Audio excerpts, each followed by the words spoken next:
Hey, everyone. This is Let Me See Your Transcript, your very favorite history teacher. Can you hear me? Can you hear you? Excuse me. Can you hear me? Can you hear me? Can you hear me? Am I loud and clear on this Taco Tuesday, this Tea Tuesday, this uh technically the first day of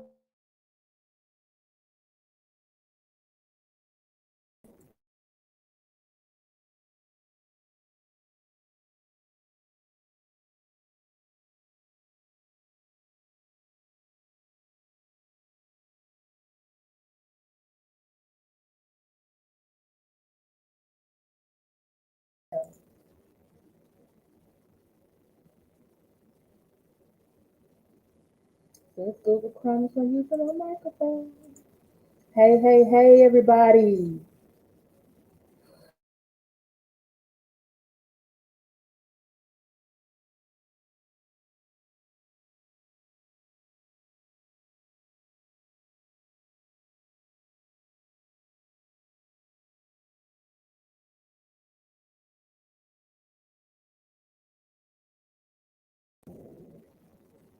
Okay, y'all. I'm gonna have to. Ooh, what's going on? How y'all doing? Hey, Nikki Reeves. Hey, Money No Love. Hey, Gina Finch. Thank you so much for being here with me. Please, thank you so much if you've already clicked the like button. Hey. How are y'all doing? So today, I'm gonna do things a little bit differently, a little bit of the same. I'm gonna go over the Texas tea, what's happening in Houston and also around the state. That's very important. I'm also gonna go talk about a little bit of support from my A team member, Darryl Moore, who lost his father and who's also in a lawsuit, who's being sued by Bishop Breadbasket. I'm also going to go into some different resources that you can watch and learn more about the Tulsa Race Massacre, also called the Tulsa Race Riot. Hey, TA, so glad you can make it. Hey, Christine Park, so glad you can be here. Please hit the like button. And if the moderators can, please put in Darryl Moore's information, his Cash App, PayPal, and his Zelly. That would be great. I'm asking anyone who is watching me, especially those who might watch this on the replay, can you please support, instead of giving me a Cash App, can you please support my friend with his legal defense fund and also with him trying to go back and forth from his hometown where his mother and his other family members are staying because he's gonna have to go back next week for the funeral for his dad. Okay. Uh,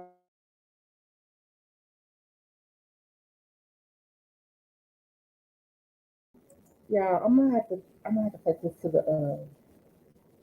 people. Hey, Roxanne. All right. Thank you so much.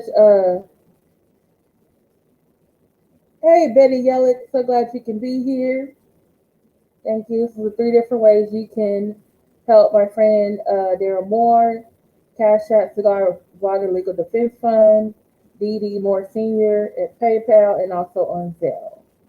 Okay, please definitely keep him in your prayers. I'm doing good today. Betty, I submitted my grades today, so tomorrow I just need to work on forms that I have to turn in. So my last day for the semester is Thursday, so I'm looking forward to that.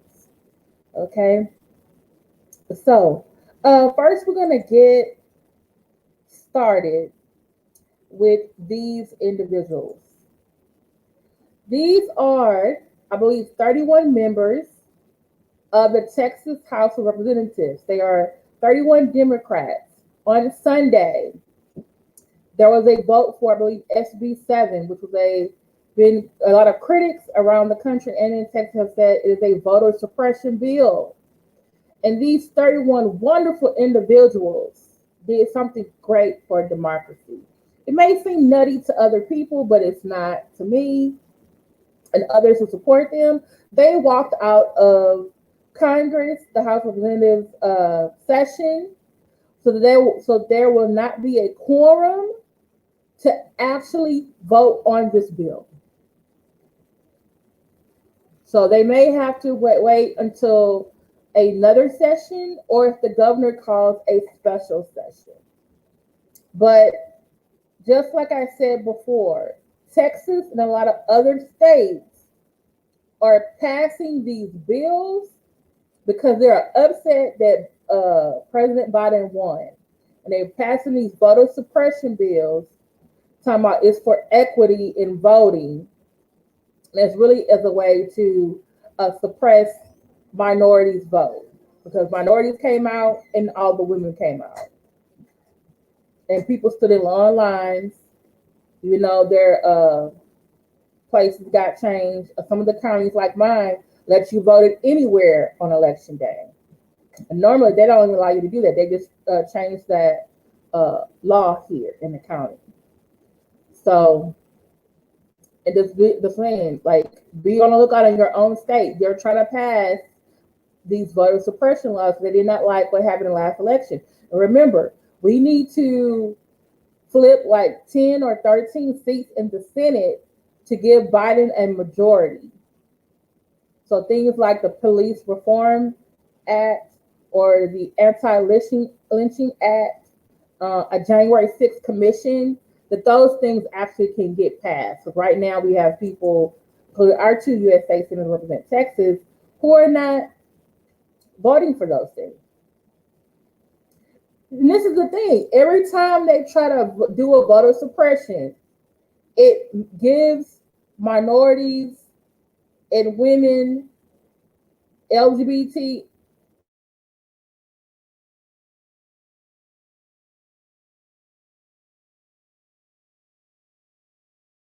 I swear I breathe too hard.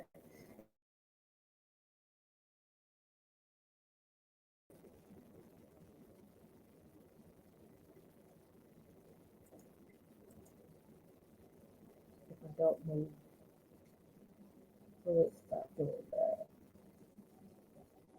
I don't know. Hey, hey, Gator Girl 04. So glad you can make it. Please hit the like button, y'all. And it just gives a.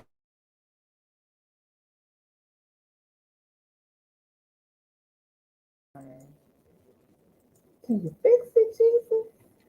What am I doing wrong? What is going on? Jesus.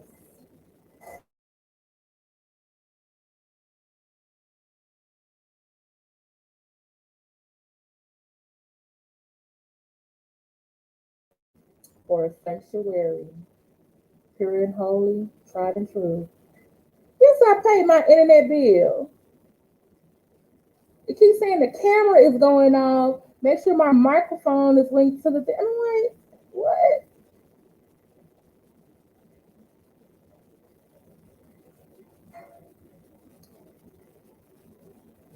What? Because I have photos to show y'all on website. You like we gonna keep doing this?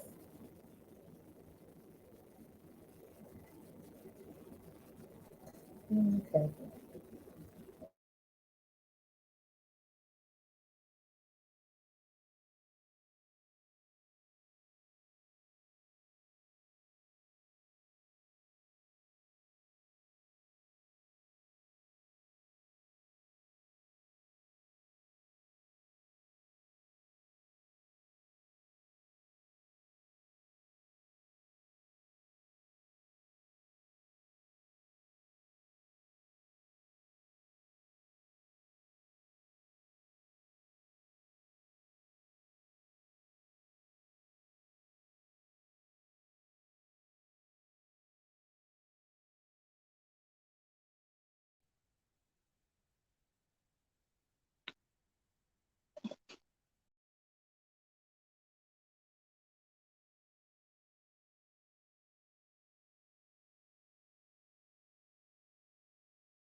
Hey y'all.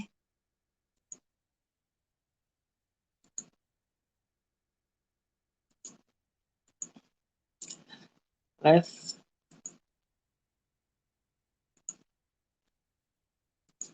we're gonna go off the um gonna go off now. Gonna do a restart. No, I keep going out. I am keep going out because I don't know why. So I'm restarting my computer. Hey Angela Smith, can y'all hear me? I'm on my phone this time.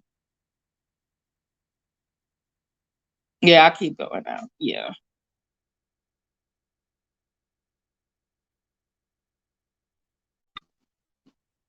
Let's see what happens this time.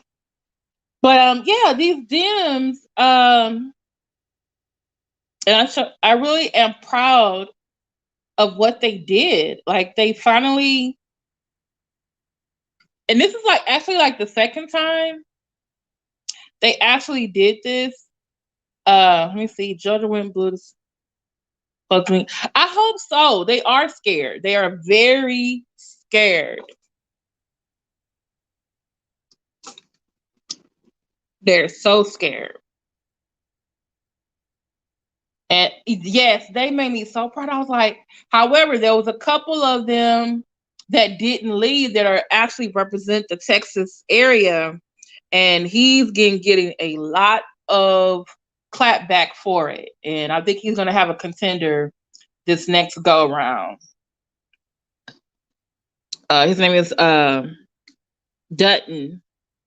He's been in that position for a very long time. I think he's going to get a lot of competition this time around, and deservedly so.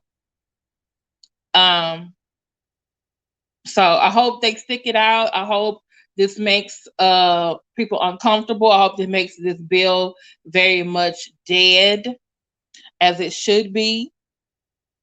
Okay.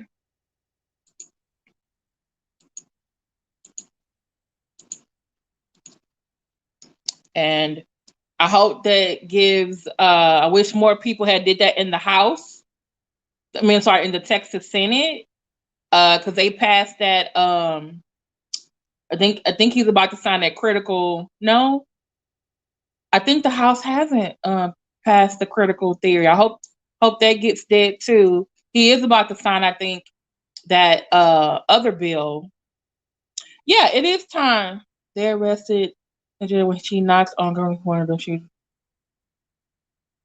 Yeah, and I think that is about to. I think it got dismissed, didn't it, Nikki Reeves?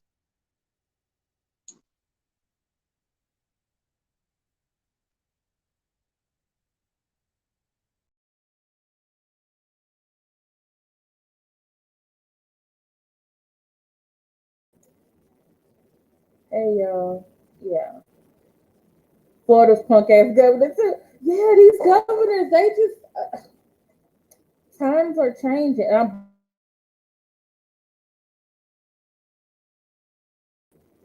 I don't know what the.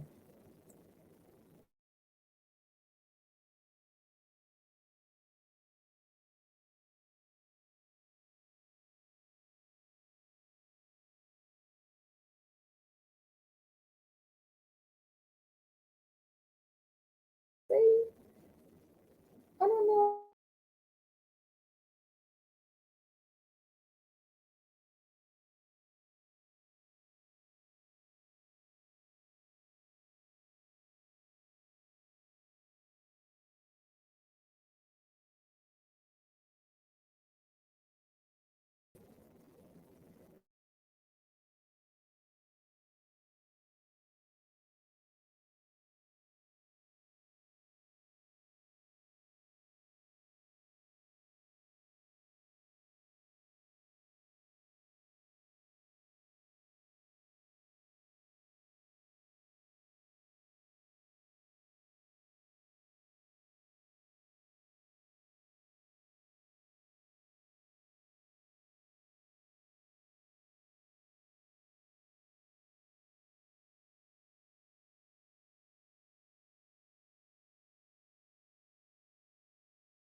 Ooh, I look fuzzy.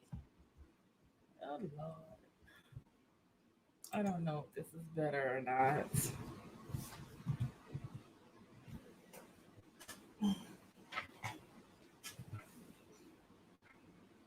Oh, then I'm about to do some editing on this video.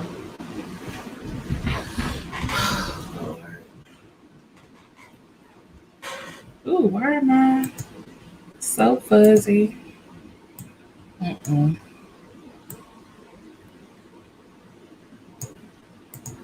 Better, y'all.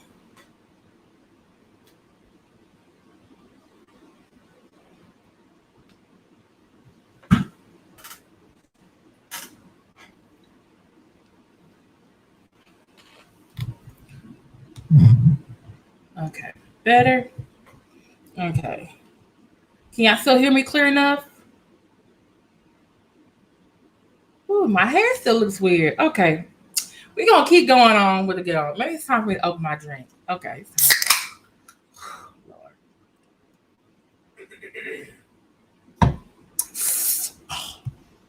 All right. Hey, thank you. I rebuke my horse interference.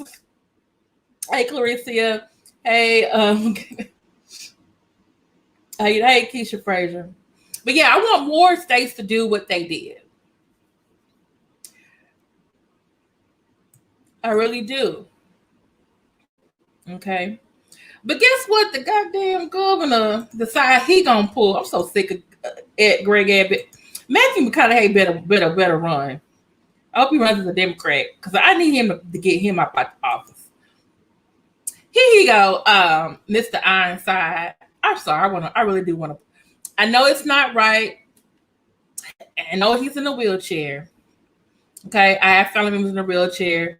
I would never do this to them. But he makes me so mad, I'm going to push him in traffic. Because I swear this man does not like people. Here he is surrounded by the Texas Rangers, who he's using as border security. He's always taking trips down there, showing the countryside. Oh, Biden is not doing this. Biden is not doing that. Then because the 31 House Democrats walked out, he said, oh, I'm going to withhold your paychecks. By the way, the Texas congressmen are the lowest paid in the whole country. A lot of them, because they didn't want people to be beholden to their salary and stay in the position. So that's why a lot of these congressmen have other jobs. They're either in business or they're lawyers. Like one of my Texas senators who represents my district. He's in insurance. So I'm just like, they're already the lowest paid. You're gonna withhold their paycheck? Like you doing something? If a person was, there were a few. They were going to inspect the the immigration detention centers, and some of them were Democrats, so they were just worried about the conditions of those places where people were really getting help. But a lot of those Republicans wasn't all down there trying to like help and everything. And I'm just like, and all of a sudden, yeah, I called them Ironside. Some people call them Hot Wheels. Keisha Frazier, you're so silly. I keep wondering why he doesn't have a mechanical wheelchair to make it easy to get around. I guess because he's like, okay, I can use my tool, I can just roll, whatever. But I'm just like, if you got to go places, you got to go. Yeah, I didn't see any of them down there. Now, there were some, John Cornyn and Cruz were there a couple weeks ago, but they were just there to reinforce to the governor that, oh, we're serious about border security. Let me tell y'all something. One of the people that are coming over since January and February, a lot of those were children, unaccompanied minors. And the rest of those people, they were coming anyway. So U.S. can't really count on Mexico to stop them from coming over. So we're supposed to stop them. But Biden said he was not going to be deporting anybody for like 100 days. And I know some of the states are trying to fight that, saying, oh, our security should be better. And then this joker here tried to say, oh, it's because they're bringing COVID. But you just said the COVID rates was going down, didn't you?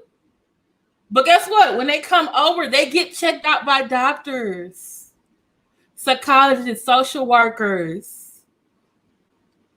They try to find them their homes.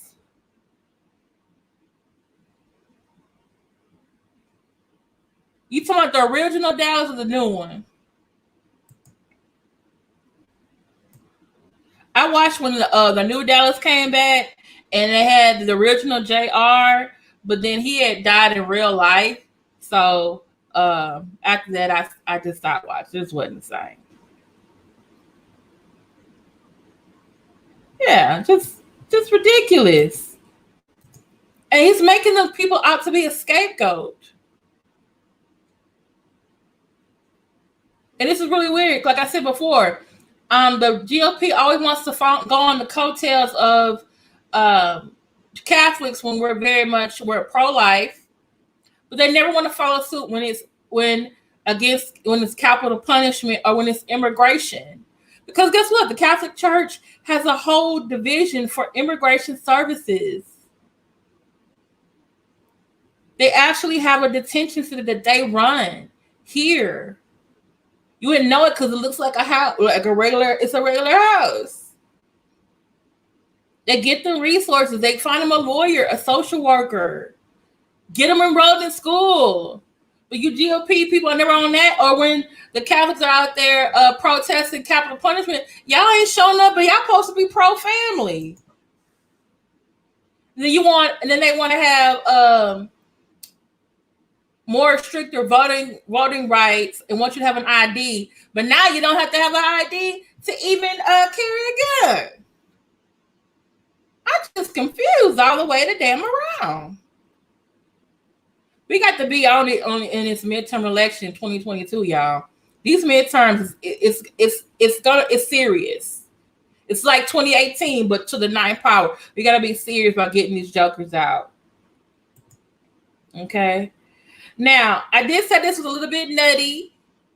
I think my governor is nutty. But there are some things in Houston that a little nutty to me. Now, this one, because I was just talking about guns. This is a man, they're not showing his face for his safety. He's an older man in his 70s. This is actually not too far from the place where I grew up. I'm not going to make the same mistake that the news people did. Show the street, the cross street where the man lived. And then you did show his face, but then you show like his house. I'm like, wait a minute, this is not really covering, making him incognito. Sorry, y'all. That was what do you call it? A Freudian slip. Incognito. And he actually was a couple years ago. Someone broke into his house. Well, he was actually taking out the trash, and two people with guns came up behind him, made him go inside his house, and they took everything. So after that, he got himself a gun. Well, yesterday,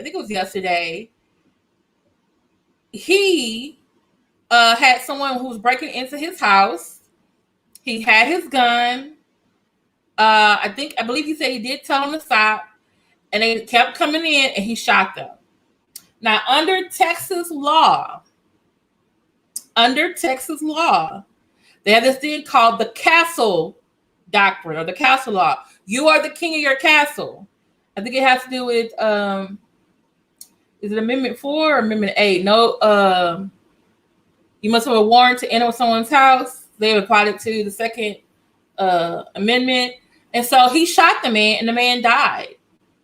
This man was not arrested because he was in his house. He warned them, and he shot them. And his body was out there when the cops came. And so now this man has said he is thinking about, he's lived in the neighborhood his whole life, but now he's thinking about he's going to leave. And that's really, really sad. But one thing I want to say though about this, to reinforce this, with the new law that Abbott is most likely going to sign on his desk because both houses passed it, that you don't have to have a license to have a gun. So there are going to be more elderly people who are probably going to get a gun if they don't have one already. It kind of makes it a lot more easier for them. Ironically, a lot more easier than voting. You need to have that ID for that. But a lot more people are probably going to be getting shot because people are breaking into their homes. And y'all need to understand about these boomers. They're living longer. They're not ready to leave this earth yet. They like their house. They are in retirement stage. Okay? Now I know it's a pandemic. You can't find a job, it's not enough. Or maybe you were already still not there anyway. Or you think because, hey, they old, they can't fight back. If grandma, grandpa, auntie got a pistol, you about to get some lead in your ass. Oh, it's a new Dallas. Oh, okay. You better go get yourself a job, go to rehab, start watching some church if your church is not open, and turn a new leaf over in your life. Okay? And I think I saw some pictures of some not grannies. Well, maybe you already were grannies. These women, they had their own like gun club. They all were packing. The grandma, the great grandma, the mama, the aunties. And it wasn't just a little pistol. It was like some shotguns, some AK. I'm like, y'all need to, I'm telling y'all now, these boomers have a disposable income. They've been saving. Okay? They want to go and travel. They want to go play, especially with now there are people like they're shopping now because workplaces are opening up and people being followed home. And y'all ass is about to get some lead in y'all ass. Y'all need to stop.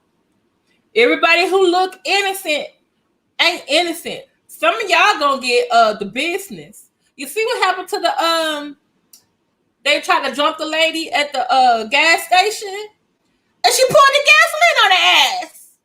They were jumping and flying to get away from her. I'm always at the looking around, locking my door. I might be scared, but one of them is gonna go down if you touch me. And I'm not for the let go. Look, he said, Grandma. Hey, ear hustle. Grandma Dynamite. Yes. Somebody grandma should have busted cap in their ass for coming in there, touching her stuff. She got to watch her TV for her stories. She got that new cell phone. She can keep up with all the grandkids. They don't borrow the new iPhone. Okay, she got to keep up with the lady, the gossip and stuff in the neighborhood, the church.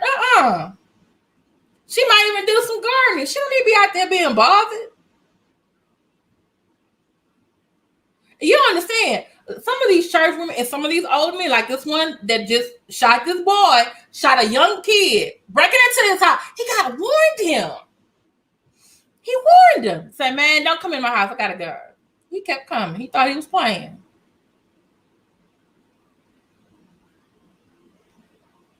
It's sad. Just ridiculous. I mean, people leave folks stuff alone.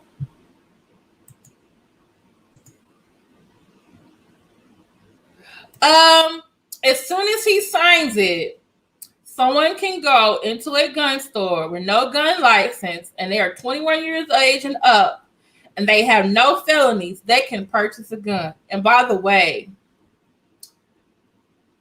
most places, like, you have to get a background check and stuff like that.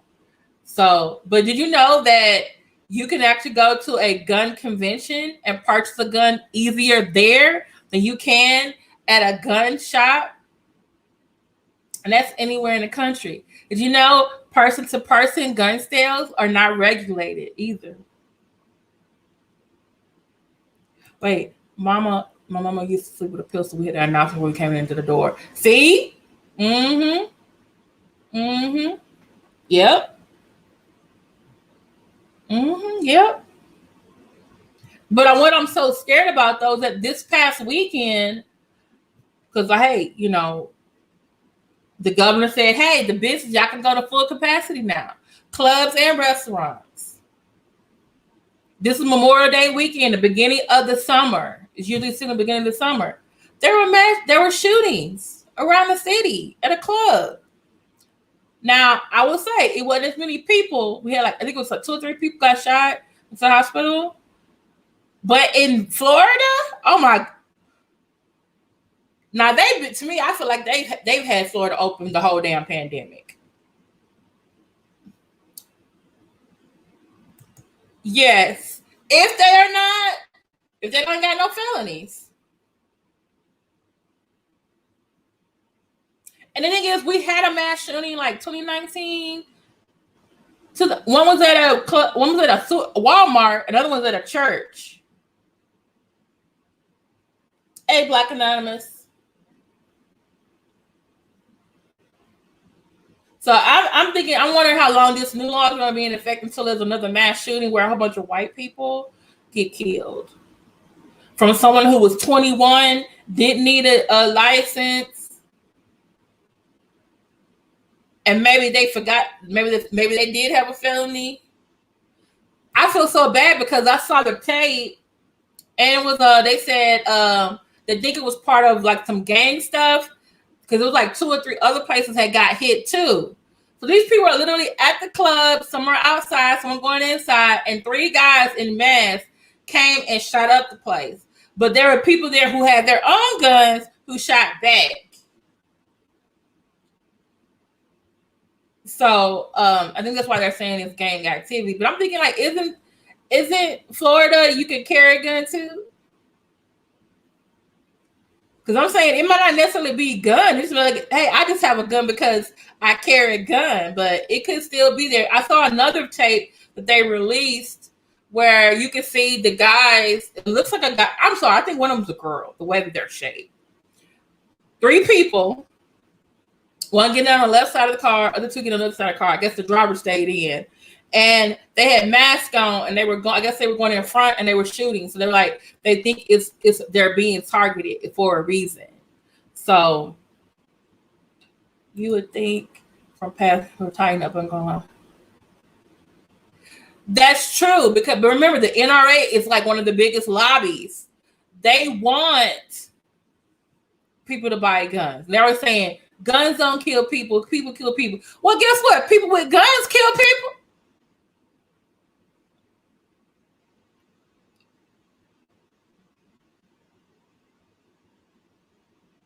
Yeah, in some cases, like the one there was another church that had a shooting, and there were people in there who were carrying their gun, even though it was the Lord's house. But guess what? They actually prevented a mass shooting. So I'm like, okay, in that case it works, but it's like, is it going to work in every case? And I remember what I still need to find out if this is true or not, but I read a lot of historical novels and literature. And I remember one book I was reading, they were talking about, these people didn't get along, and they had their guns. And so they laid their guns in the back of the church or outside, and then went in the church. And then when they left the church, they went to pick up their guns, and they kept going. So like, at least they thought, hey, the house of God is holy. I won't bring my pistol in here. But it just makes me wonder, like, was they doing that back in the day?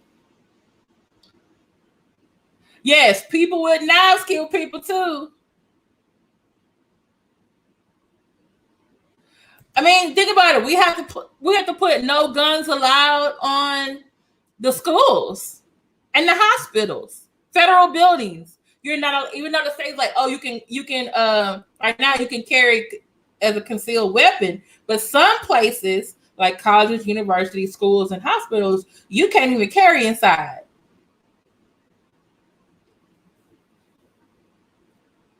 Yep, Mack truck.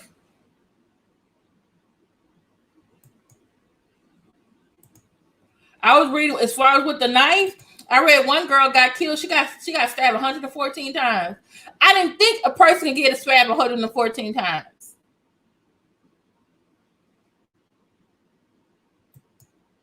Also, remember that person that drove the car with the bombs, the van with the bombs, into near 42nd Street? He was trying to blow up some.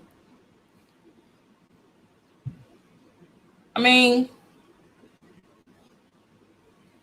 and see, I think this is what they're not going to realize, that, hey, there are black gun clubs. And by the way, one of my things for this summer is I want to take a class, though. I want to know what I'm doing. I'm going to take a class to how to safely use a gun, and I'm going to purchase a gun. I still rather them give me a license, though. It's just me. Hey, remember Prophetess Kim Brown? She got a good in her Bible. She got a good in the Bible. Yeah, you can. I think Darryl told me you can carry a gun. We can't carry it on you. You can put it in your checked baggage. Yeah, 114 times.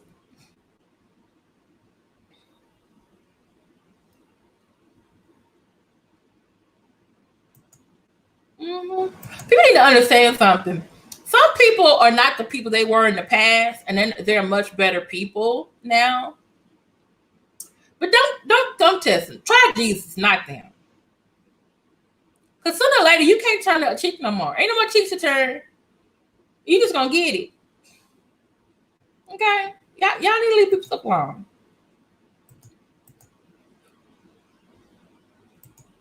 Okay. Another little nutty thing that happened here in Texas. A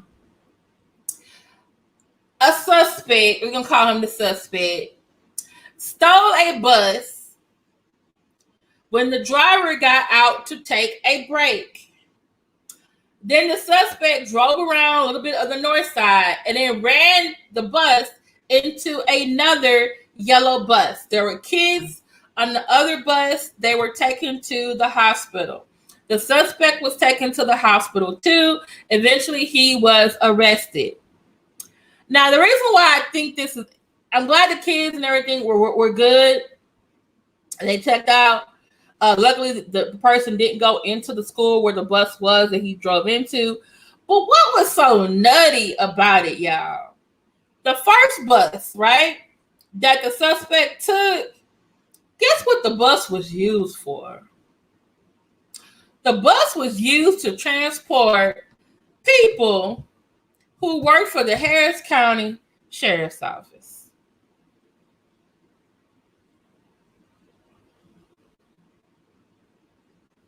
Oh, wow. Really? The guy with the knife or the guy on the bus? I don't know. Oh, you said it was a middle schooler? 114? Near Augustine in Jacksonville, Florida. He should have disconnected the battery. Well, I'm trying to figure out what was the bus driver doing. But I have seen bus drivers who, they stop the bus, and then they just step out, get them a cigarette. I don't know if he walked a little bit distance with stretching his leg, and the man just hopped in there and just took off with the bus. So I'm thinking they're probably going to investigate that part. But you picked the bus that transports people who work for the Harris County Sheriff's Office. Which makes me think you didn't really think this out. You just thought it was a regular bus? I guess so. Even if he hadn't drove into another bus, they was gonna come for you. That thing, they probably got a name, like the bus driver's name, what the bus number was, what a schedule for where it's supposed to be.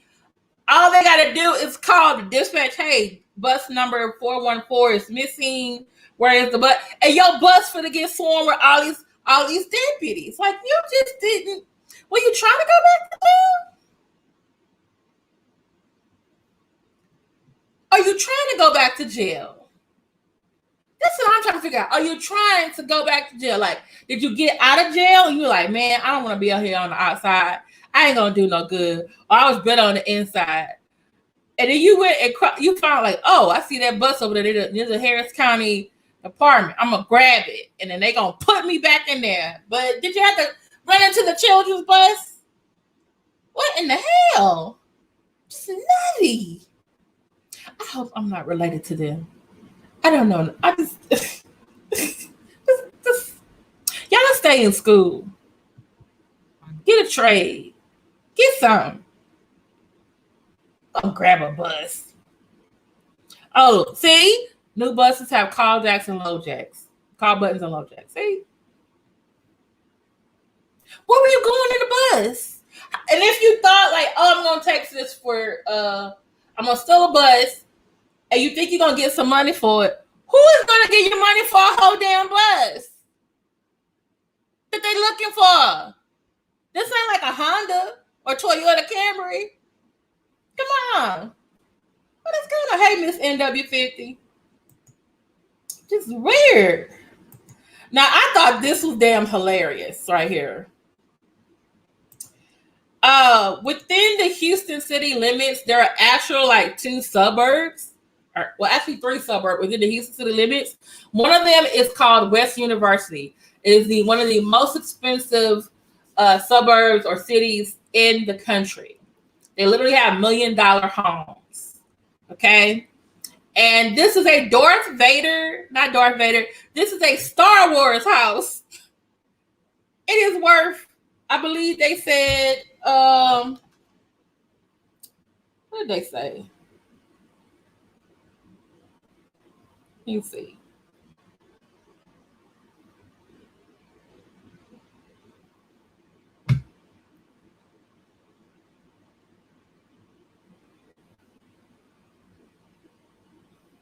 I think someone said it's like worth like $3.4 million. I just want to talk to these people and ask them some questions. Just some questions. You know, just some questions. One, what do you do for a living? So forget this design. 2, how long did it take them to build this house? And 3, why are you selling it? Like, did you not like the idea after it was done?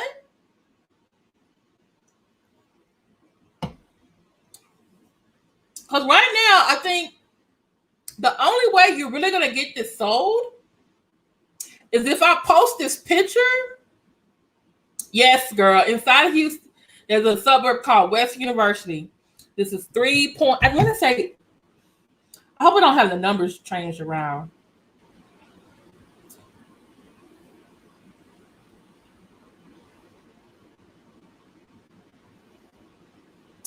I think it's $3.4 million. $3.4 million.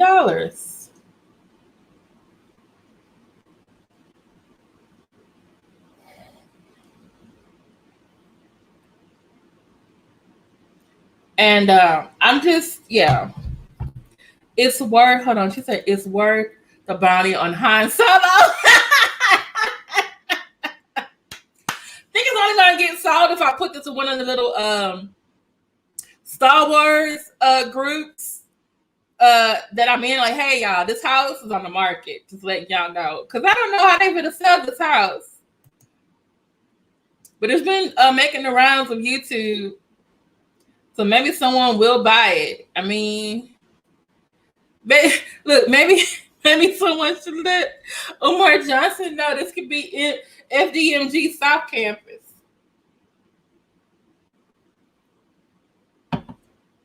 I don't know.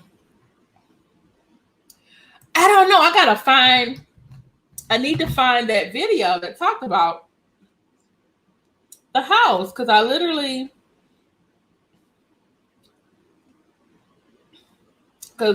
just trying to figure out. That's a good question. But if it has life-size character models, wouldn't it make it more? Would it make it more money than it needs? You know?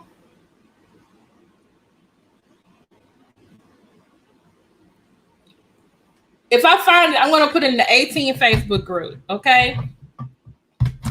All right, I'm going to put it in the 18 Facebook. And by the way, if you join the 18 Facebook group, you must answer all 3 questions. The first question is, what does Darryl smoke? Cigars. What is Marcellus's nickname? Winnie.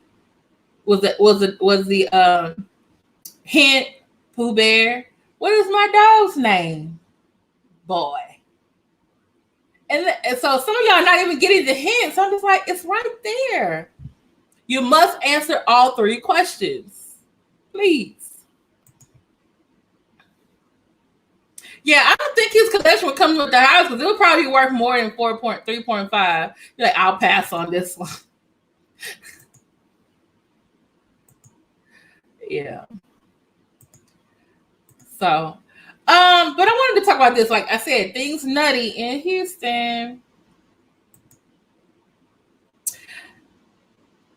I don't know who this lady is, but there's a video of this woman in some type of music video or video shoot that's been making the rounds.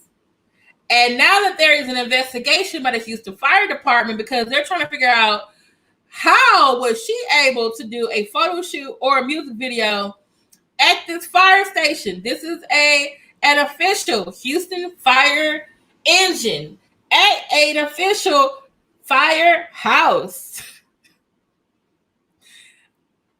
And they don't know. They're trying to figure out who allowed her to come over here to do this photo shoot. Who allowed her? Who took the pictures? Yeah, it's a whole thing, y'all. So I'll keep y'all updated because I've been wondering too. I was like, oh, okay, did somebody work there? And they let her shoot. Or did she go there in between shifts? And like, I'm thinking like, sis, they see your face. So somebody's gonna, I mean, do you want to, was this for internet to go viral? Like, I got so many questions. I do like a kind of outfit though. It's cute. I don't know about the fishnet stockings, but you know. Like, what was the theme of the song? Like, wait, is she a firefighter? And this is like part of their calendar? Oh, I hope she don't lose her job over this. They got benefits and stuff. She over there. You know what? I didn't want to say that, but maybe. Could be. And somebody's wife found the video and turned it over to somebody on the internet. She said she was over there twerking at the firehouse. Christine! Yeah, I'm sorry. Between Christine and TA. She was having a stripper party.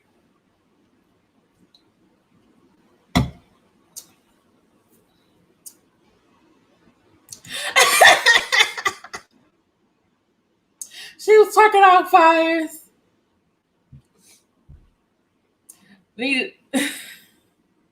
Yep, bachelor party vibes. This is what they should do. They should get her and their little firefighter boot. You know how that once a year they go out and they not panhandle, but I guess it's get donations for their charity. They should send her out there in that boot. She'll probably come back with a lot of money. All she gotta do is twerk and they'll just give her them dollars. I'm saying this is how they get all that money for charity. Twerking for charity. That's what they call it. Twerking for charity. Twerking for charity. Twerking for charity.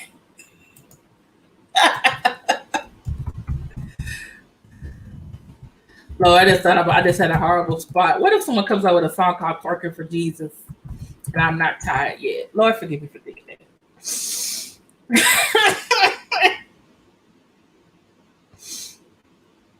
I'm twerking for Jesus. Don't twerk for Jesus, y'all. I don't. No, we don't need that. We don't need that. Y'all put your clothes back on. Don't do that. Don't do that. Don't do that.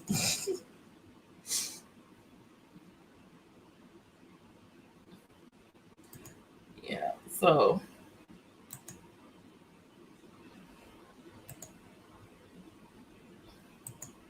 y'all don't do that.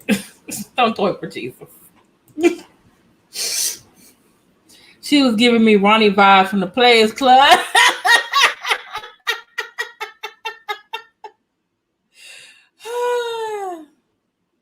Oh Lord.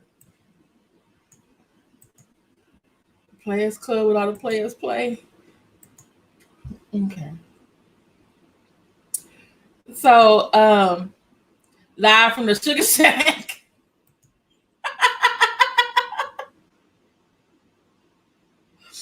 I'm sorry. I'm really hoping she's not a firefighter and she's gonna lose her job. And I'm really hoping that if this was like her side hustle, like she was just did the stripper party or the twerking for the firemen on the side. I hope we don't mess up her first gig because it's a pandemic. Times is hard. That's honest work. It pays the rent. Hey, Mookie, Tamika, Sweet Pea Brown. So this is the part after going over the stuff with the Texas tea.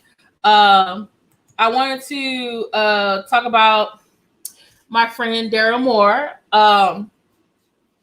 As you know, he is being sued by another church vlogger, Larry Darnell Reed, sometimes refers to as the Rough Side of the Mountain Reed, Bishop Bread Basket. TA, you are so bad. Their excuse will be, well, David danced for Lord in the Bible. See? Mm-mm. Dance, not twerk. That's okay. And so I wanted just to reinforce since last week. Let's see. Here's the information.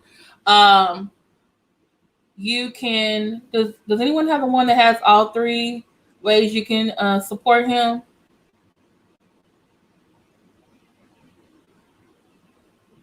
Can someone put that in the chat so I can highlight it?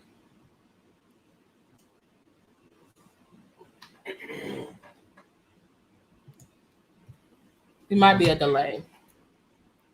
Okay. So, for some of you know, some of you don't know, I'm a member of the A team with my friends Roxanne, Marcellus, aka Matt Church Disease, and my friend Darryl Moore, also known as Cigar Vlogger. So Roxanne comes on Monday. You definitely need to go check out her interview. Remember her interview with the sister of Michael Jordan. What that was right, Roxanne, right? That was who it was yesterday. I come on Tuesday. Roxanne comes on Mondays and Saturdays.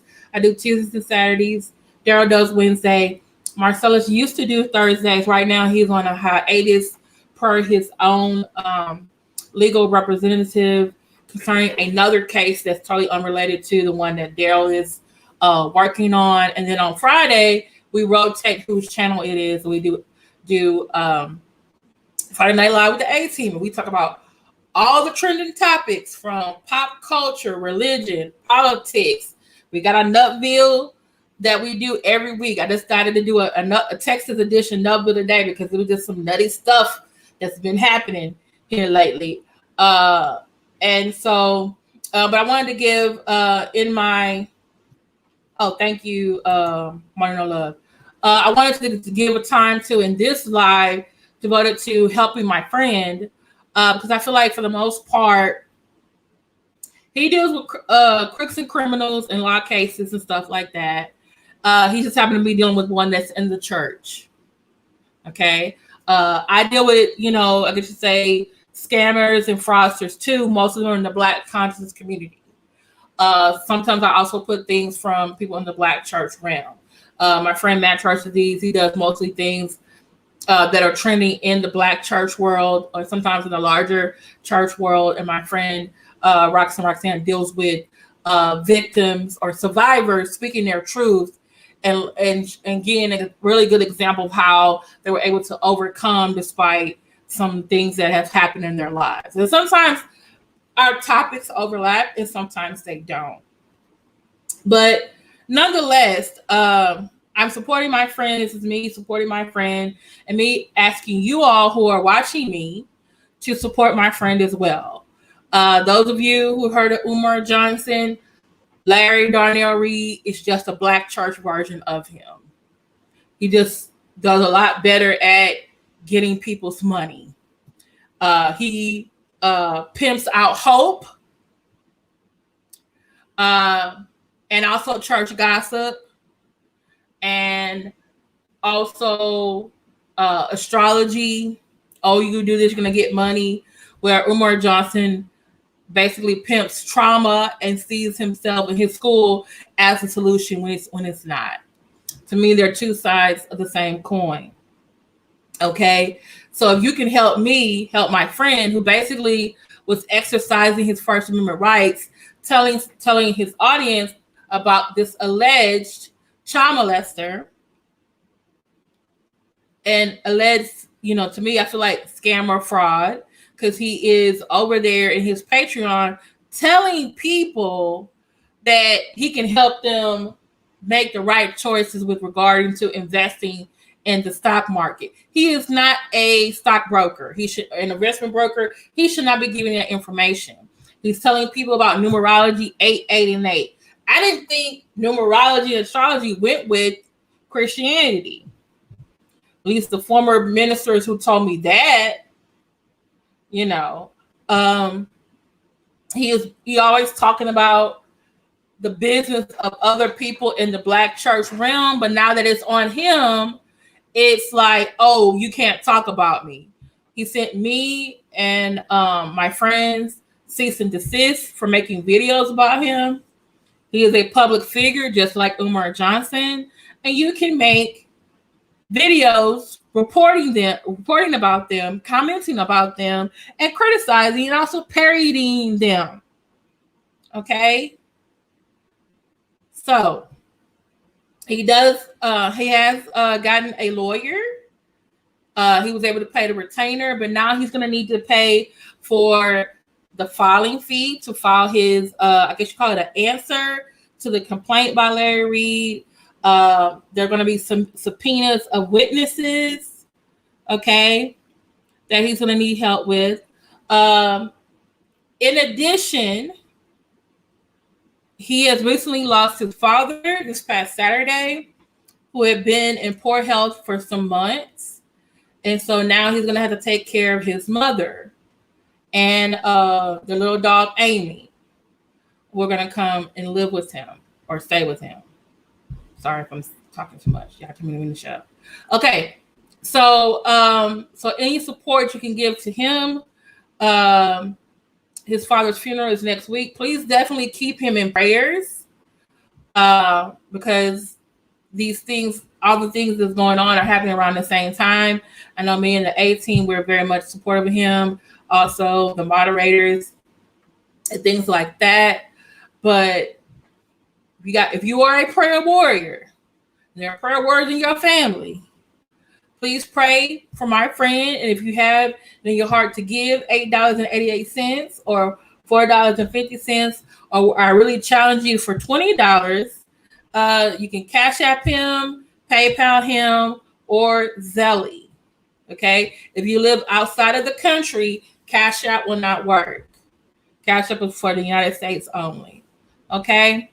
And thank you. Thank you also if you've already have given, and if you're already praying, and you're going to continue praying. Thank you, thank you, thank you so much. Okay, thank you, Nikki Reeves. Thank you, Keisha Frazier. Thank you, Mookie. Okay. And while I'm here talking about my friend, some people have left comments when I asked, I shared his video about what was going on with him this past weekend. And I put up posts asking people to pray yesterday. And most of you gave, Christian-like, empathetic things to say. Yes, I'm going to pray. Or you gave a Cash App or PayPal or Zelle. But some of you said some things that I just thought, one, unchristian-like, ill-mannered, and impolite. Thank you so much, TA. Thank you so much, Mookie. Y'all need to check out his channel. He has some very good thoughts on the whole Darryl Moore and Larry Reid situation. Thank you so much, TA. I really do appreciate that. And I wanted to say a couple of things that I'm really concerned about. And I know there are people who watch me, they watch other bloggers. There are even some who watch Larry Reid. There are people saying, hey, I'm a reformed LRL, or hey, I don't agree with what's happening, or hey, I support Darryl. But there are some people, when I posted stuff in support of my friend, who said some things that I just was like, I was thinking, like, why didn't they just keep that to themselves? Hey, the farting charlatans. Thank you so much, TA. Like I said, my thing is this: if you don't have nothing nice to say, don't say nothing nice at all. I'm gonna repeat that. If you don't have nothing nice to say, don't say nothing nice at all. You don't agree with the whole lawsuit? Guess what? Larry Darnell Reid filed it. Oh, you think my friend is obsessed? He's obsessed with justice. He uses his channel to give voice to people who need a voice. And Larry Darnell Reid has been using his platform to bully people, to bully preachers, to bully gospel singers. Because we can name some that he has. Okay? He is trying to make people silent. He didn't want cease and desist for talking about him, but he talks about everybody, and it's okay. But to come in my chat, and I'm hoping that I'm really makes me wonder, what are you saying over there on his chat while he's going through all this? You were like, well, if he knew he was going to get sued, he should have saved up for it. Why would he give you money? Guess what? If you don't want to give him money, that's fine. Like I said, if you don't have nothing nice to say, don't say nothing nice at all. And then some people come in the chat, well, why are y'all doing this? Or why are you doing that? Your friend is this, and your friend is that. Guess what? My friend is what, you know what? One thing, my friend is not an alleged pedophile.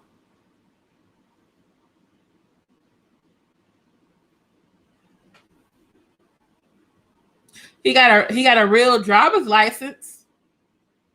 You don't have to have people drive him around because he got bad driving skills with being revoked.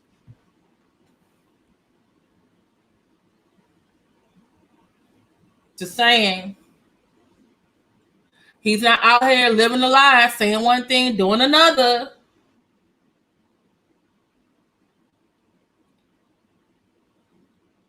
Just saying. Did you call yourself a pastor for 20 years and we just recently found out what people in your church have been talking about you so far, and it ain't nothing, it ain't too much, nothing nice? Been wondering about that. Like, wow, how come you not nobody from his church, that's when you come and talk about you? Now we know why.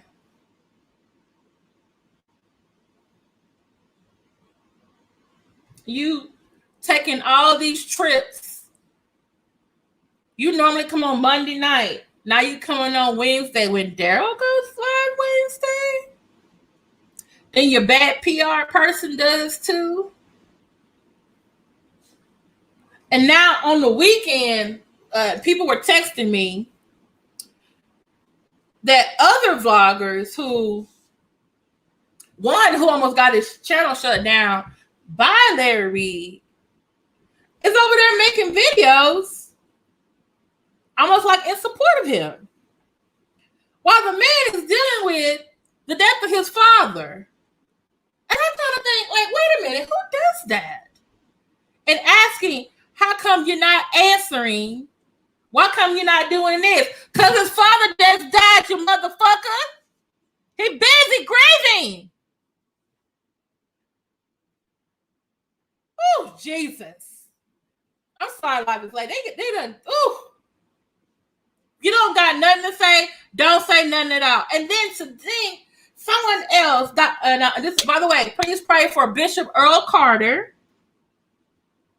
His wife died, I think last Friday or Thursday, from cancer. And someone tried to imply it was something that was wrong. I guess on our part, who says things like that? That is evil. That is not Christian. And Larry Reid, you're associating with someone who's a witch and saying that, that's going to be a bad reflection on you. That man lost his wonderful wife. God bless her soul. I hope she and Darryl's dad, in a much better place. Please support my friend with anything that you like to give. If you don't like it, please be quiet. Please be quiet. Because that just was not Christian at all. I'm sorry, that was wrong. And the things you wish on others, it's going to come back on you. You need to be quiet. You don't talk about people like that.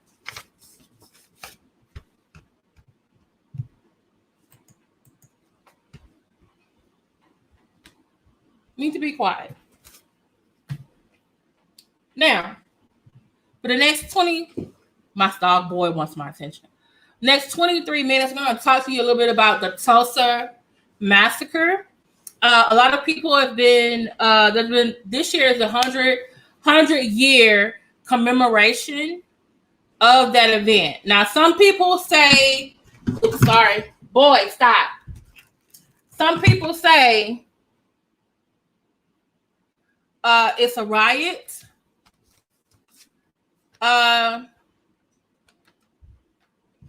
It's a massacre. Okay. And so some people they don't know a lot about it, especially if you're not from Tulsa. It's been gaining more in the news because this is the 100th anniversary, and the people who are in Tulsa have been putting the information more out there. Also, there have been several movies and TV shows that have also put out the information as well. Hey, the McCray Kings, my classy friends, how are you? How are y'all doing? Okay. Sorry, I got a little wound up. That's true. Ancestors don't like it when their loved ones get messed with. So I wanted to share with you guys a couple of things, places where you can find more information about it. And okay. Let's see. And one of my friends actually, he is from Tulsa. So if you happen to be in New York,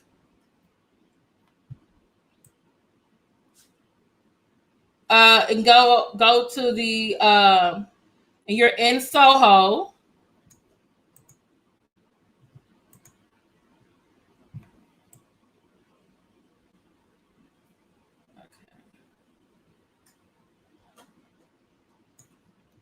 Okay, sorry, I'm trying to find the really good. There's so many things. You can get overwhelmed with so much information. Hold on, let me go there because PBS has a really good program as well.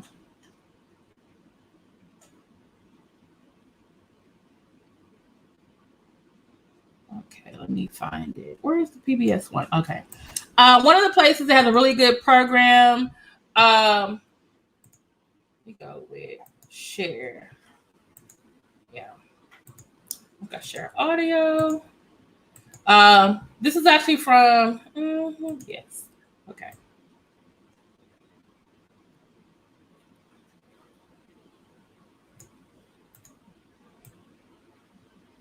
Okay. All right.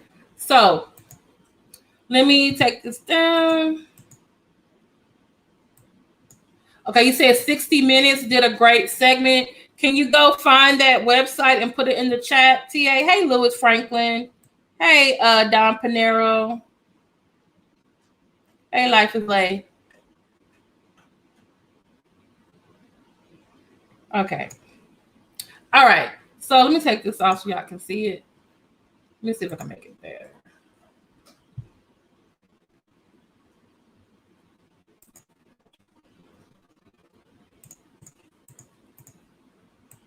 Okay. All right. Okay. So y'all can see that? Okay. So what you need to know about a little bit about, and I'm going to use my phone to put in links to different information about the Tulsa Massacre. Because like I said, there was just so many there were so many things going on this weekend because it's also Memorial Day and it's also the 100th anniversary. I believe 2 survivors did talk about it this week. So one of the things I'm going to put in here, they were children. Viola Fletcher and Hughes Van Ellis, they were children when the Tulsa Massacre happened. So they're actually older. Like this is a 100-year anniversary. They're actually like 105. So they were little kids when this happened. So if, for example, like, hey, this is too broad for you to talk about. I mean, if the documentaries and the movies and the films are too much, then you can definitely just listen to their what they saw and heard as children. Okay. So here are 2 eyewitness. And also, Miss Fletcher spoke before Congress last week.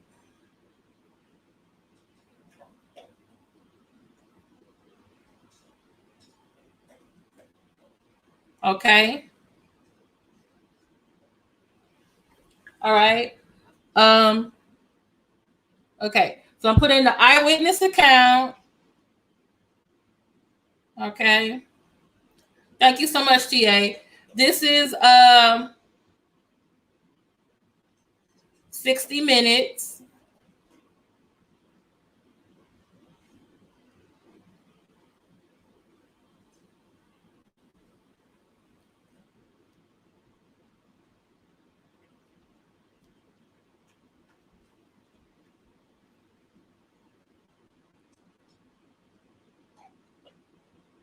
And Roland Martin has done a very good job too. He's actually been in Tulsa, a lot of different commemoration events. He's talked with both the 2 survivors, and they've had a town hall because now they're talking about, like the survivors and their descendants need reparations just for them, not reparations for all African Americans, but specifically in the Tulsa area. Let me put his because he has had some really good programs too. What I like about Roland, he always goes to like whatever the things that are happening, he goes to that location. By the way, President Biden did make some remarks today. I want to say he actually went to Tulsa.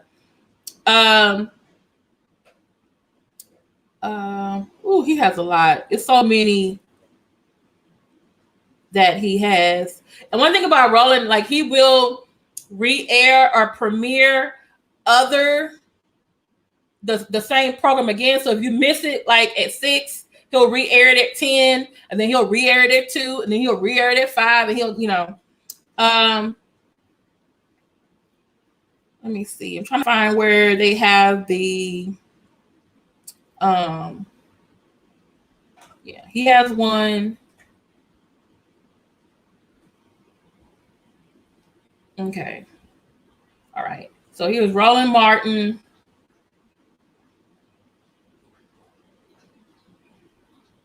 In Tulsa.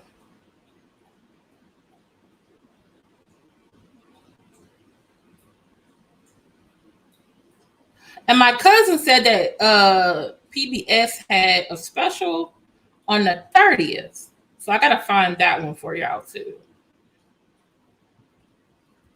Yeah, his replays, you gotta look at the replay. Then sometimes you gotta go back to the thing. Yeah. Oh, she was? Is she on one of the videos? Christine? Is she on one of the videos? That's great. I didn't know she was from Tulsa.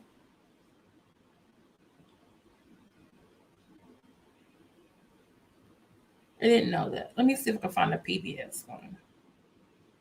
Oh, forgot about PBS.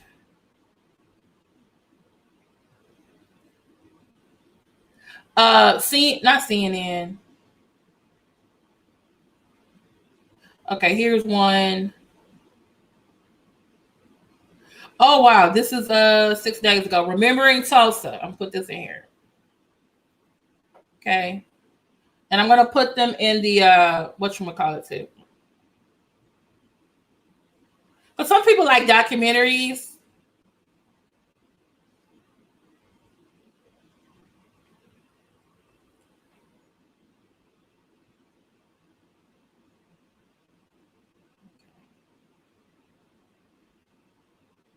Okay, that's Remembering Tulsa from PBS. And I believe the History Channel also had something as well. I'm also going to give you two links to two. One is, well, they're both miniseries, and they each have an episode on the Tulsa Massacre. And I had to say, for me, like it brought what happened so much. Oh, she lives there. Oh, okay. Did she say whether or not she had any descendants? I'll text Barbara. Okay.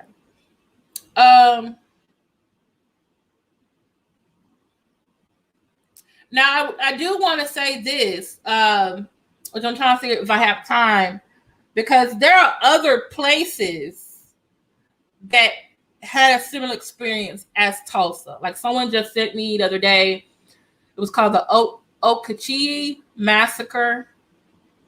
Then someone else said that Slocum, Texas had a similar massacre. There is some in Louisiana.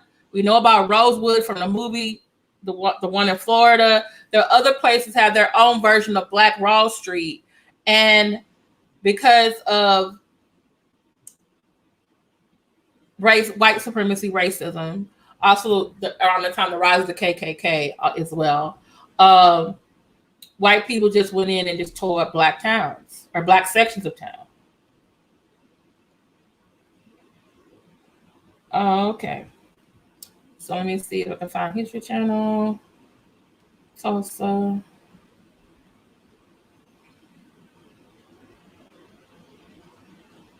Okay. And here is the History Channel.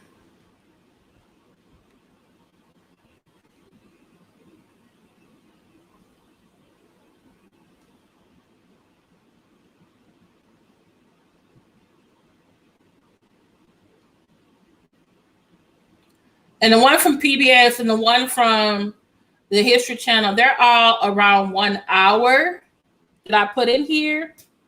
Yeah, they were prospering because of, well, I was gonna say Blackonomics. Yes and no. It depends. Because you gotta look at it like from this point of view.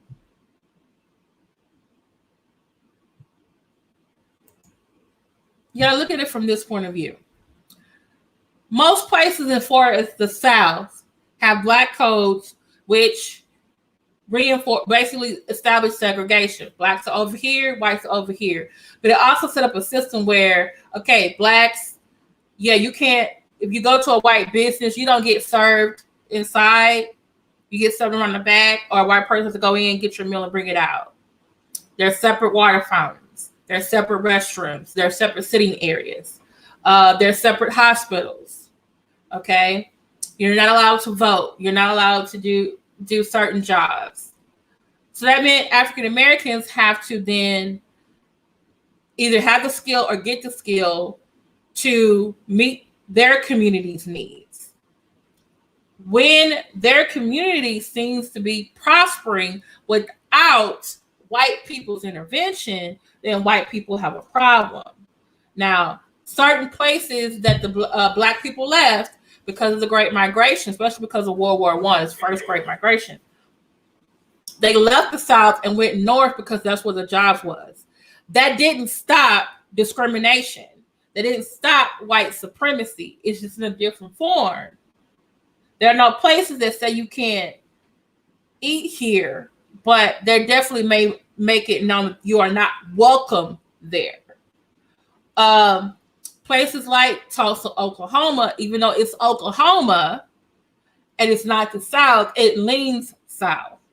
Because of a movie called Birth of a Nation, which was based on a book called Birth of a Nation by D.W. Griffith, was a novel about the Civil War and Reconstruction. It was part of what's called lost cause ideology.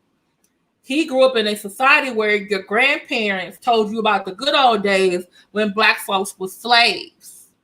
So he wrote this novel where black people during Reconstruction were in charge and oppressing the white people. So basically giving another point of view that, hey, Reconstruction wasn't good when black people was in charge. That's wrong. Unfortunately, that also permeated through Southern history books for decades. In the book and in the movie, a group of vigilante whites in hoods go out and they try to like reclaim the area for themselves against these oppressive black people. So when the first movies came out, Birth of a Nation was one of them. And guess what the white vigilantes wore in the movies? White sheets. When the movie came out, the KKK, which was also created during Reconstruction because they were tired of blacks having rights, northern whites coming down to help them, these Union soldiers here, they were used, they decided to switch their uniform to white sheets too. Then all of a sudden you had places like Oklahoma, Illinois, places that had nothing to do with the South or the Confederacy. All of a sudden, they got a KKK. Also remember, white Southerners are moving up north and to the Midwest, and they're bringing with them their Southern racist values. There are towns that are having literally lynching parties. They're having postcards. So yeah, there were blacks who were prospering because of segregation, but there are also blacks who were dying and being oppressed because of segregation. If you read Ida B. Wells' The Horrors of Lynching, she said one of the reasons why black men were particularly lynched or black people were targeted is because they tried to vote. There was some perceived injustice against the white person. They thought black men went after the white men, white women try to rape them, or blacks try to move up in society, or they tried to move to a better neighborhood. Okay. And so we can have a whole big discussion on. Oh, poor doggy. Hey, wanna know love? Let me know if you need a email me your address. I bought my dog a Thunder shirt to calm him down, but he refuses to wear it. So maybe your dog can use it. So just email me or text me, okay? So, but I understand what you meant, Black Anonymous. Like there were black towns or black sections of towns that where black people were prospering because of segregation, because they had to pull their resources and they had to like do things because they were not allowed into white spaces. Unfortunately, whites were jealous of that. They didn't want the black people getting uppity or overruling them. So they come in and start destroying their community. In the case of Tulsa, I believe from what I read, there was a perceived, some whites perceived that a black man had did something to a white woman. That's actually how it started. Okay. And then what it ends up escalating into is a whole section of town, the Greenwood area, Greenwood district. Businesses vandalized, set on fire, people killed, people trying to flee the area. In today's, if this was in a time where we had the United Nations, we would say the black people who were fleeing were displaced persons. It will look like something where you see in other countries, you're like, oh, they're in a civil war or there is something that's happening, and this group is fleeing to a place where they're going to be safety, and you need to send them to the UN with a task force to stop it. But they didn't have that then. You know? There's a map. I'm going to put it in the 18 chat. It shows you all the places around, I think from 1890s, 1870s, to about 1920s, where basically the towns or the parts of the towns, the black people basically got treated just like how they did in Tulsa.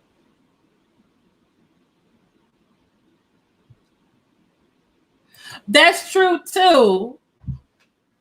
But is it for us to build Black Wall Street? Because there are other, like you say, Black Wall Streets around the country. What is the incentive for us to do that? We have black people, for the most part, are divided by gender or sex, class, education, and politics. Because some of us are conservative, some of us are liberal. Also, sexual orientation. Now, there is now a movement, I think since the 90s, I felt, was returning to this, like, hey, we want to go back to the part of segregation, like we kind of did, like, was that we supported and we patronize Black-owned businesses. We do need to do that. There are a few Black-owned banks. We need to patronize them as well. But we got to do it in a much mass concerted effort. We got to educate ourselves, if that's what we want, and we got to educate others.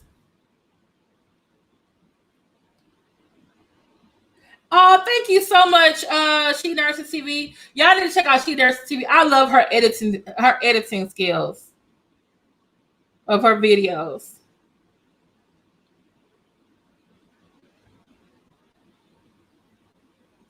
Y'all need to check her out. Thank you so much for coming by. Y'all need to check her out.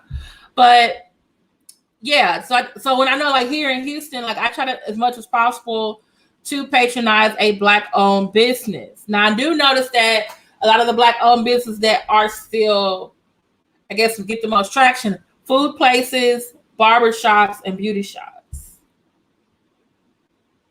But there are other types of businesses, too, that we need to patronize.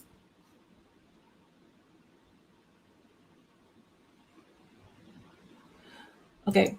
It's called magazine, which is a. Is there? Do you have a typo there? I don't understand. No, but I'm just saying, like in Tulsa, for example.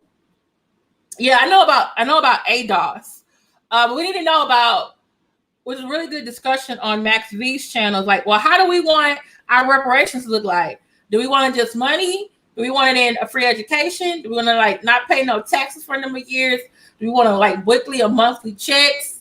Do we want some land? Do we want my student loans paid off? Like, what is that going to look like? And how do we decide that? And how do we ensure that we don't use that to discriminate against other Black people who are from the Caribbean or Latin America, or who maybe are biracial or multiracial? Because I don't want to become like the white oppressed. I mean, I don't want to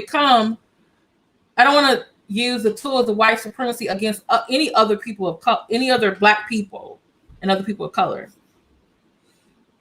That's true. Like right now, I'm a part of a group called Black Doctors because I'm looking for a Black doctor. And that's what I'm trying to do. I'm looking for Black doctors. I'm looking for Black dentists. I'm actually looking for a Black orthodontist. I got a person gave me a person from the other day. We have to patronize other places too. And we also have to not always trying to like get a discount. No. But also in Tulsa, they're trying to have a fund just for the people who were impacted in that town. They're having a whole discussion about what their reparations in that area looks like. Because someone said 20 years ago that there was a discussion that, hey, we need to give reparations to these people's descendants 20 years ago. But now they're talking about it again because it's the 100-year anniversary. So, but yeah, that Tulsa needs reparations for that event. Then again, you need to look at all the other Tulsa-like race riots too.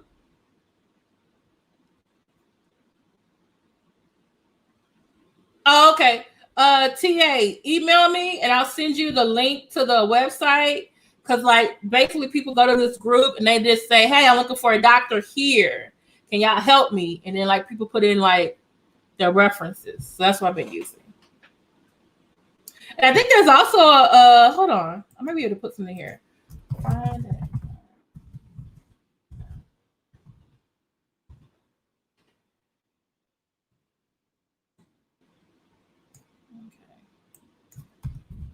Okay.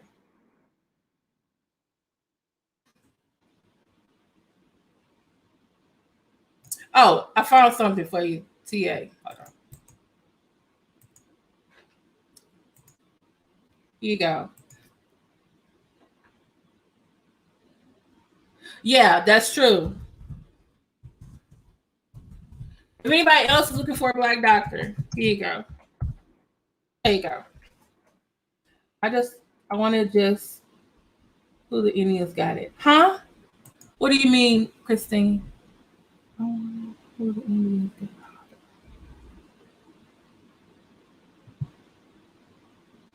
Exactly. They have to do business and not just take it for granted.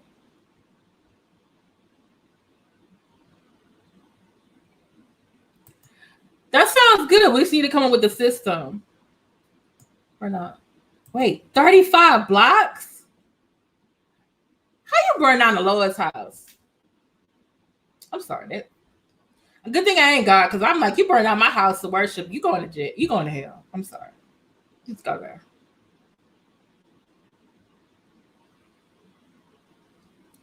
You just gotta. Mm-mm.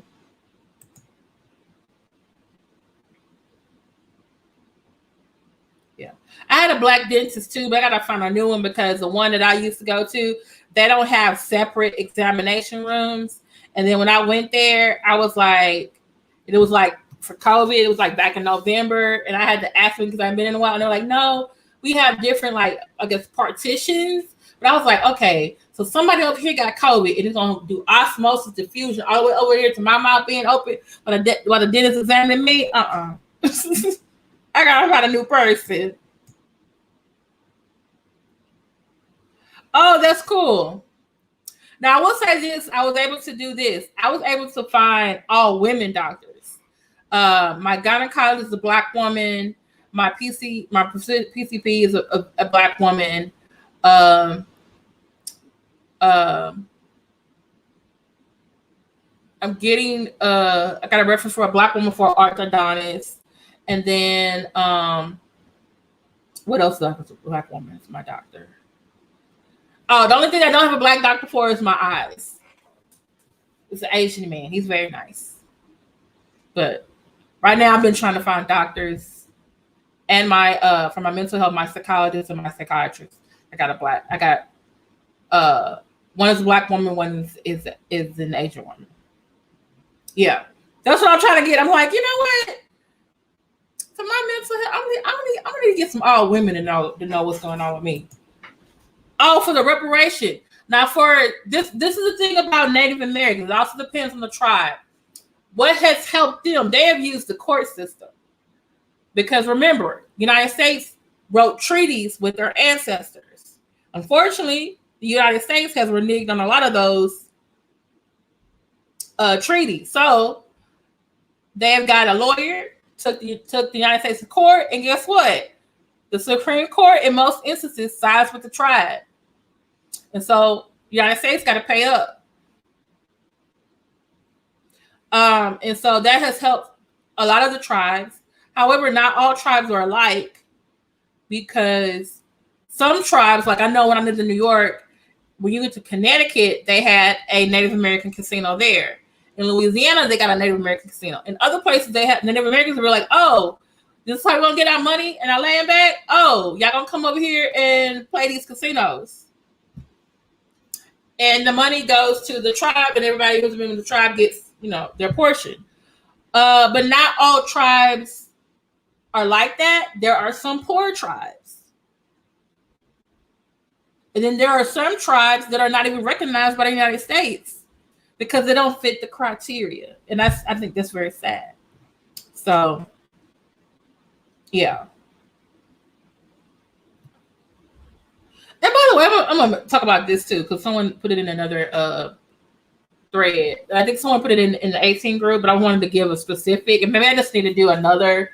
I need to do some more history videos. Oh, that's cool. You got a kidney doctor. That's good, and we need to make sure we support them. The tree standing oak. What you need to understand something. Beginning with the when the United States became a formal nation, Treaty of Paris, 1783, after the Declaration of Independence, after so many years of fighting the American Revolution, one of the first treaties that the United States, like once it was under the U.S. Constitution, Washington signed treaties with the Native Americans. A lot of them were in the Northeast, and that gave up, and in that way, it forced them to give up some land. But they were supposed to get something in its place. There were natives who fought for the Americans. There were natives who fought for the British. So when you lose, you have to give up something. They gave up land. Every president after that is signing treaties with different Native American groups. A lot of times it's not good for the Native Americans. Now, under Jefferson, he came up with this concept. He felt like, hey, if the Native Americans want to survive, they have to stop living like the way they are and live like the white man. Religion, English, education, become farmers, planters, adopt their total way of life, and then their descendants will survive, and there will be no more Indian because everybody will be white. Well, 5 tribes adopted his belief. They wearing clothes like the white man. They became farmers. They also became slave owners. They also adopted the Christian religion, spoke English, also intermarried with other whites. Because, hey, Jefferson said, we get to keep our land, we get to keep our way of life if we adopt like you. Then here comes Andrew Jackson in 1830, who, by the way, one of his campaign promises was to be an Indian killer. During the War of 1812, even though he had Indian allies that fought with the U.S. Army, but that's a whole nother discussion. So he writes a bill, he signs a bill called the Indian Removal Act. So those 5 civilized tribes that were over there in Florida, Alabama, Mississippi, Louisiana, Georgia, they got to move. It doesn't matter if they assimilate or not, they got to go. Georgia was already trying it because they found gold where the Native Americans were staying. Now the Cherokee, who by that time was the largest tribe, used the court system to fight their removal. The Chickasaw left like the first year. They're like, okay, we see the sign on the wall. We're going to leave, sign this treaty, go to Oklahoma. Next year, it was Choctaw. Let me see. Yeah, Chickasaw, Choctaw. Cherokees were fighting it. Cherokees were fighting it. And the Creek were waiting with the Cherokee because they were like, okay, we're gonna move when they move because they got this lawsuit. The lawsuit didn't work. The Seminoles were in a different area. They didn't have slaves. From my research, they didn't have slaves. They did have Black members of their tribe or associate members. And this is the reason why. Black slaves fled Georgia and South Carolina and fled from Florida plantations to the Everglades, where the Native Americans were. Once they got to the Native American area, they were able to get sanctuary. They were able to get protection and help. So they couldn't move. They actually fought 2 Seminole Wars, after Jackson signed the Indian Removal Act. They're fighting their removal because they know that once they leave and go to Oklahoma and all of these so-called 5 civilized tribes are there and it's time to have a council, they know that the other 4 are going to try to enslave their Black members. That's why they're fighting. So when I hear people say, well, Indians had slaves. Yeah, 4 tribes as I know, not all of them. There's a difference. That's not going to be like the white people, put them all together and say they're the same. No. 4 of them, as I know, did. The Seminoles were trying to fight it out and stay. Okay? They were not on the Trail of Tears. The ones who was on the Trail of Tears were the Cherokee and Creeks that were waiting it out until about 1837, 1838. And you had so many people die along the way because 1, it was cold. 2, they're heartbroken. They had to leave their land. And you're going into a different climate. Okay? Now, there are some Seminoles in Oklahoma, but you got them in Florida too. Eventually, after the 2 wars, oh wow, yeah, that's true. They call them, you know how like when we watched Wakanda and Shiri used to call the white people colonizer. So the Native Americans, they have a word for the white people. They call them settler.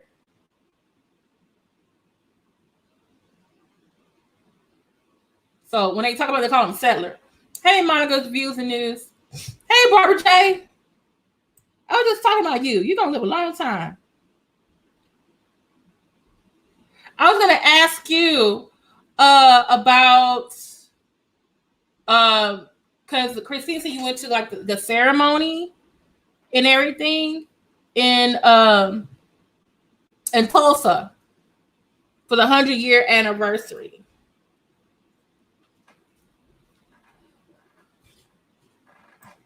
And I was wondering, did you have any like insight on that, or if like you have descendants from there? And I know they were talking about reparations for the descendants of the Tulsa Massacre.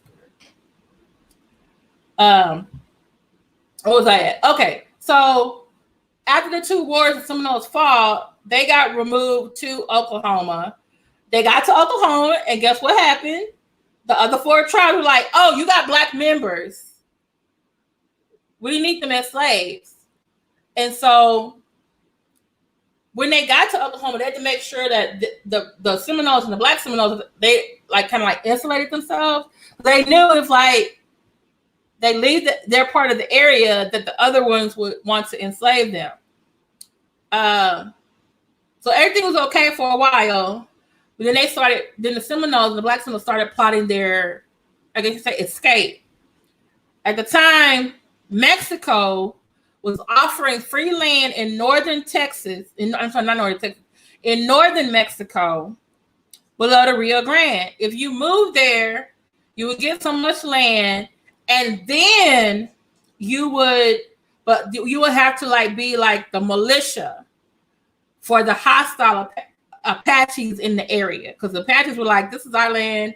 And by the way, Apache means one who likes to fight all the time. That's what the other Indians, Native American tribes, called them. That's not what they really called themselves. But they're very hostile to the Mexican government. And the Mexican government was like, "We can't find nobody to move here. Well, if you move here, we'll give you some land, and then you just got to police the area when they become hostile." Yeah, the Seminoles in Florida had two wars in the 1830s. They were trying to stop their removal because they had black members. And they were trying to get them to stop the removal because they knew that the other four civilized tribes who had already got moved to Oklahoma would enslave them. They lost the two wars. They were removed to Florida. I don't think all stayed, all left. Because as I saw in the recent article, some actually turned around and went back. And they were able to, they did what they got to do to stay. So the ones who went to Oklahoma were like, "Okay, we can't stay here because we see the other four tribes are not black members." So they left like early one morning, went through South Oklahoma to Texas, went through Texas, took what was called the Old Spanish Trail to Mexico, and ended up in a part, I gotta find the name of it, in a part of I want to say it's called La Rosa de Negros. I could be wrong. And they settled there. But when they got there, they kind of like went into two groups. There was the Seminole settlement, and then there was the Black Seminole settlement. So, and for the most part, they got along, but they also did things separately. Some of the Black Seminoles actually, because of, looking for, wages, better life, some of them ended up moving back across the north of the Rio Grande into a town called Rockville. And so there are a lot of Black Seminole descendants in Rockville, Texas, because they were moving there for jobs. I saw an article, I got to find it. Listen, I attended the Book of Reconciliation where African tribe blessed the 3 survivors and the land. It was very spiritual. Ooh, that sounds very nice. Sounds wonderful. If you don't mind me asking, Barbara, are you a descendant of a Tulsa person from 1922? 1920? No, 1921?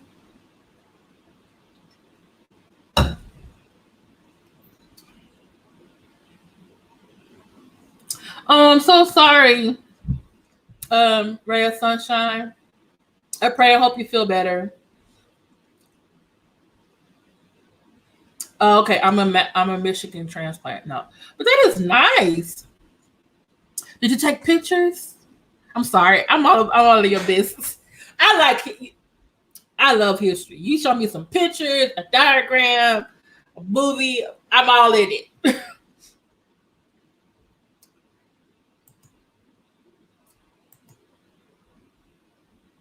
Oh, let me find that movie.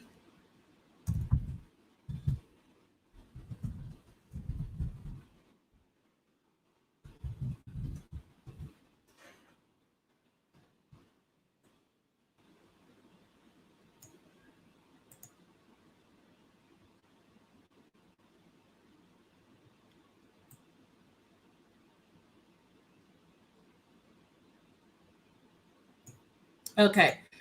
This is a no, sorry. This is a oh wow. From African ancestry at 23andMe. We have a few of my daughter's phone. Oh, okay, that's cool. Okay. This is I gave you the documentaries earlier. I'm gonna put them in the description. I'm also gonna put them in the 18 Facebook group. Always gonna do yes. You'll find some really good information in dissertations because those people, which I'm thinking about going back to get my doctorate, which means I'm gonna be in a library somewhere or searching online, read to get primary sources on this area because they have to do. And by the way, you can actually go to the American documenting the American South for the University of North Carolina. I'm sorry, I keep having things pop in my head. I think it's my medication mixed with ADHD. I need to do one about ancestry, researching ancestry, doing African ancestry, 23andMe and stuff like that. But yeah, looking at documents and stuff, trying to find your ancestors. So, what was I talking about? What was I talking about? I lost it, y'all. I lost it quick. Ain't that? I'm gonna tell this doctor about this new medication they got me out. This is too much. It's gonna come back to me.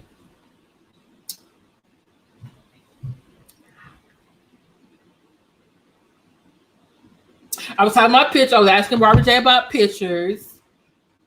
I said something about the people, the Black Seminoles who left La Rosas de Negros. They went to Rockville, Texas. Oh, there's a man who's Black, only knows Spanish. They think he is the last of the people, last one of the Black descendants of the Black Seminoles in that area. He speaks Spanish. The people in the community take care of him, but all the hymns and songs he knows are in English. So they think that he may have learned it from some other people who was there before him, but he didn't get. I don't think he got married or had kids. So I think everyone, like when everyone moved away to get a job, he didn't go with them. He stayed. So, and I think there was some like missionaries or something there that probably taught him the songs. Oh, the picture on the screen. Oh, I was looking for the movie. Sorry. I'm sorry. I was looking. Thank you. I was looking for the movie.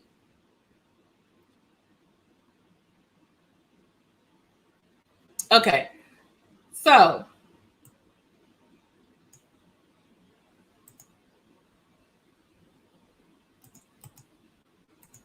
now this is stop.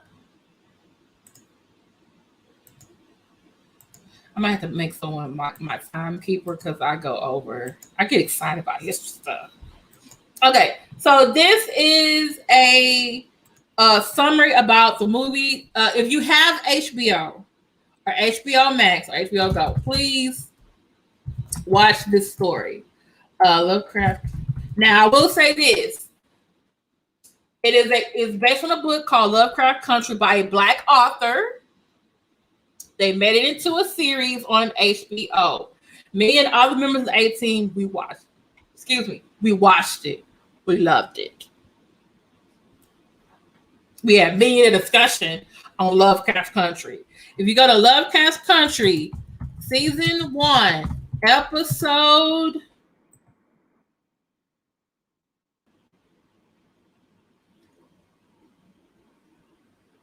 Oh, what happened to it? Dang it.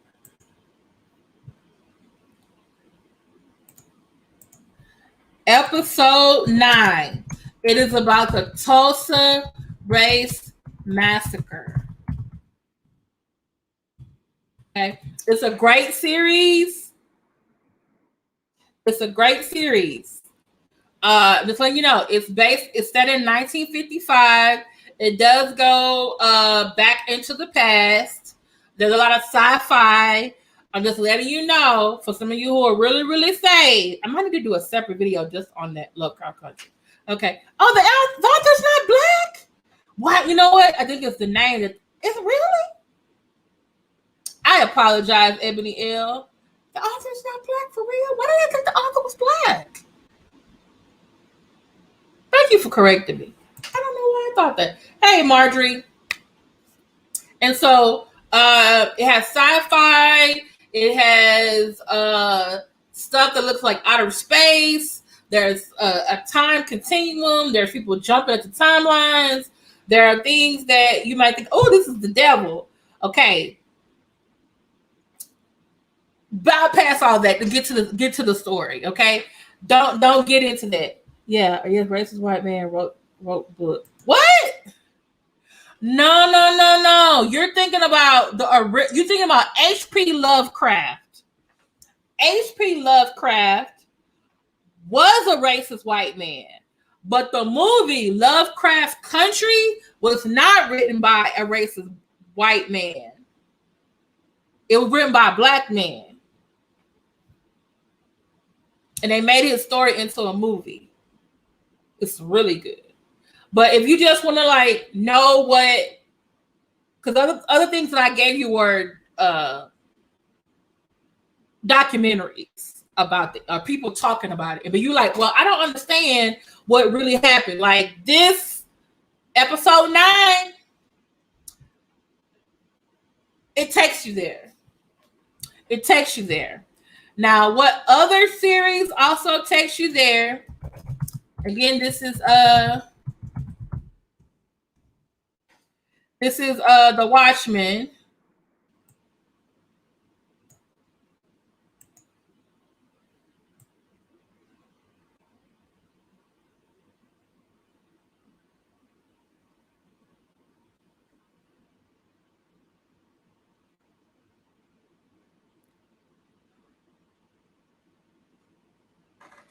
I'm trying to think which one had. Okay. I believe it's The Watchmen season 1.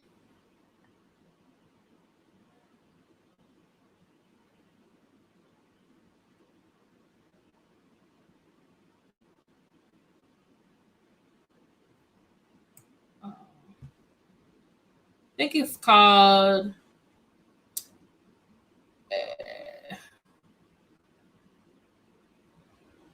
episode 6.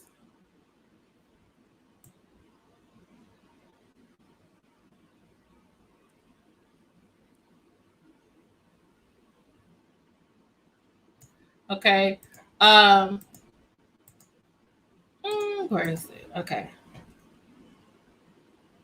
Okay, thanks. I was almost done. Thanks. Okay.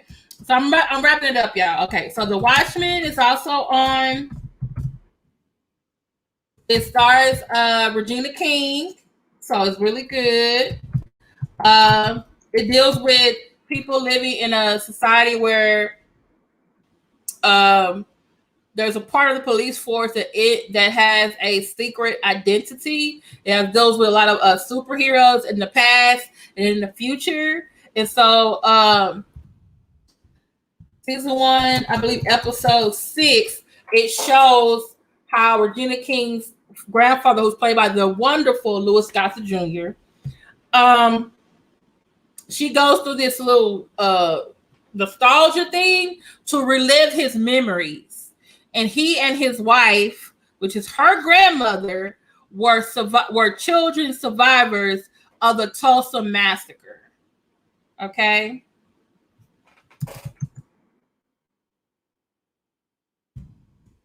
And I want to say one of the other episodes actually deals with it too. Hold on, let me see. It literally starts the show.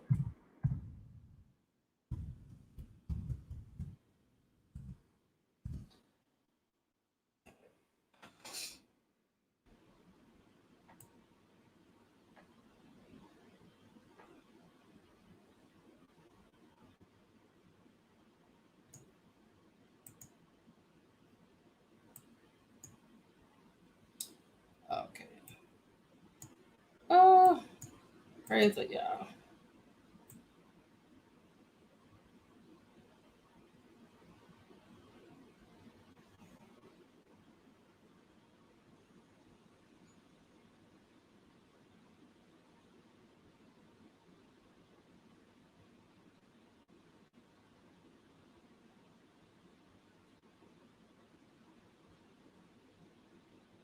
I want to say it's episode 1 and episode 6. Because episode 1 shows you like these parents are trying to like help. I want to say episode 1 and 6. Okay. Yes, Ebony, it is. Love it. Oh, if you have Amazon Prime, you can watch Lovecraft Country. Thank you, Keisha, helping us out.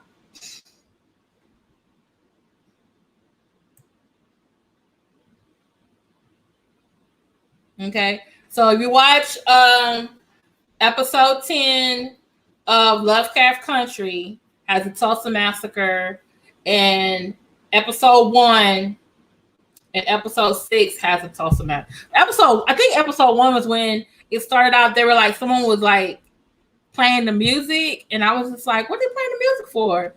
And it was just like, that one got me. I'm just gonna let you know that the one from the Watchmen is triggering, but it showed everything. Like that, like whoever was the historical, because you know they get historians to be consultants. Whoever was the consultant on that, they got that stuff right. Thank you, Christine Parks, because I get distracted and I start talking about other stuff. Okay.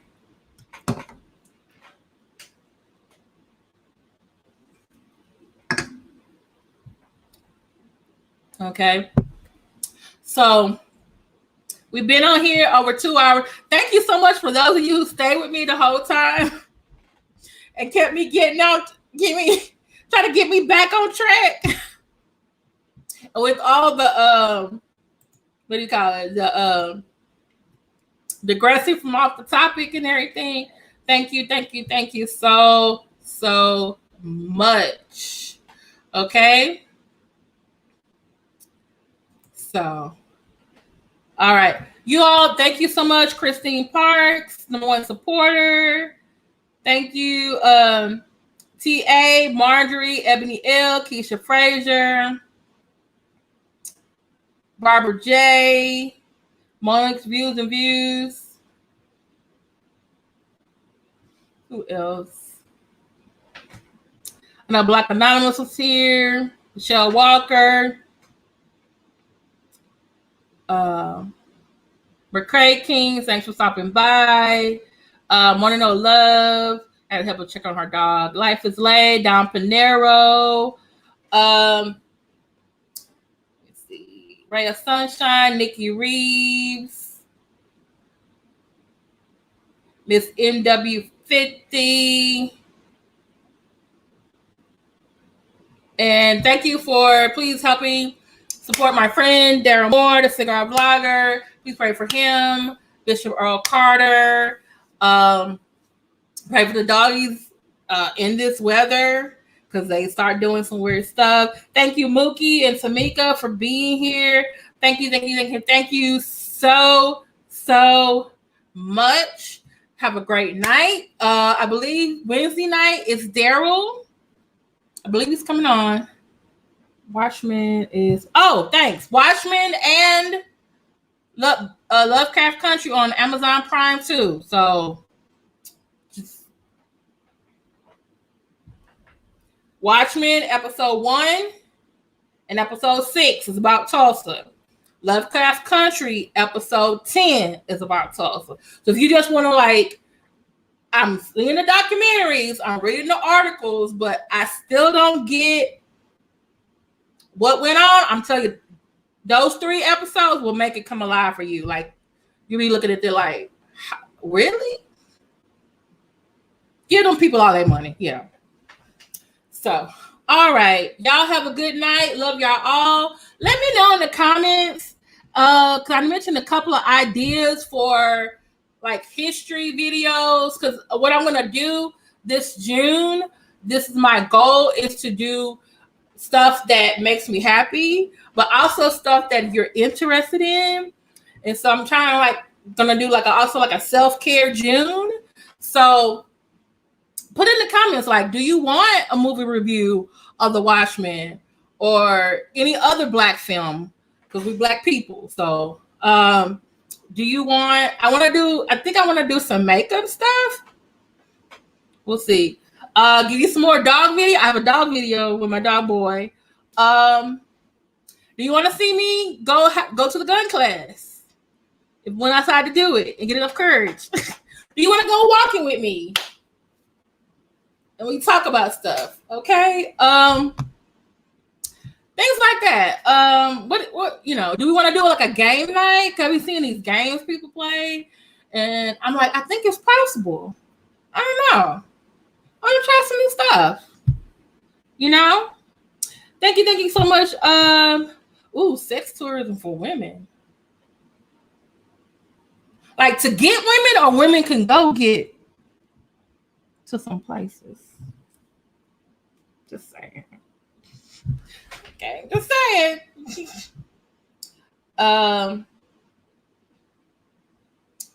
Just let me know. Let me know. All right. Love y'all all. Y'all have a good night. Thank you for clicking the like button on the way in. And if you didn't, can you please click the like button on the way out? Appreciate you. Love you. Bye. Good night.